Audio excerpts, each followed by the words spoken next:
안녕하세요. 보상멘토 김근영 손해배상사입니다. 배상책임사고나 교통사고 피해자분들께서 소송에 대해서 많이들 궁금해 하시는데요. 한 번쯤은 소송을 통해서 원하는 합의금을 받고 싶다는 생각도 하실 겁니다. 또 한편으로는 소송을 가면 적어도 1년, 많게는 2년 이상 걸릴 텐데 소송을 정말 해야 될까 고민도 되고요. 이번 영상에서 이런 고민하시는 분들께 최대한 정답을 찾을 수 있도록 설명을 해드릴 테니까요. 영상 끝까지 잘 시청해 보시길 바랍니다. 저희가 업무를 하다 보면 피해자분들께서 어쩔 수 없이 소송을 가야 하는 경우가 있습니다. 대표적으로 건물 및 시설 측에 보험이 없는 경우, 두 번째는 사고로 뇌가 다친 진단명이 특이하거나 어떤 의료기관에서도 장애 진단을 받기 어려운 경우, 상대방 보험사에서 보상할 생각이 없어서 먼저 채무부존재 소송을 제기한 경우, 이런 경우는 소송을 가시는 게 맞습니다. 그런데 이런 경우는 사실 많지는 않아서 대부분 소송을 가지 않고 보험사로부터 충분한 보상을 받아볼 수 있습니다.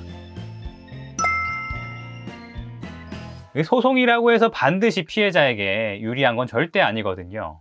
한 사례를 말씀드리면 한 피해자분께서 아파트 대표회의를 상대로 소송을 거셨는데 다른 건 다 문제가 없는데 이 신체 감정에서 후유장애가 전혀 인정이 되지 않았습니다. 사고 당시 아파트 시설관리하자로 넘어지면서 발목 관절이 심하게 골절되셨는데요. 삼복사 골절로 진단받으셨고 오른쪽 사진처럼 큰 수술을 받으셨습니다. 주치의도 회복하는데 상당한 기간이 걸릴 거라 했고 소송 당시에도 여전히 힘들어서 보행이 잘 안 되셨는데 법원 신체 감정에서 한시장애도 아닌 장애가 전혀 없다는 판정을 받은 겁니다. 이유는 저희도 알 수 없죠. 피해자분께서 소송 가느라 변호사 비용, 소송 비용 상당히 지출 많이 하셨거든요. 보상을 못 받은 거나 마찬가지죠. 이렇게 소송은 피해자에게도 항상 불리한 상황이 공존하기 때문에 무턱대고 소송 가시는 건 신중하셔야 합니다. 만약 소송이라는 막다른 길을 선택하지 않고 당시 배상책임보험으로 전문가를 통해 보상받았다면 어땠을까요? 사실 저희는 보험사에서 발목 골절로 후유장애가 인정되지 않은 경우를 단 한 번도 본 적이 없습니다.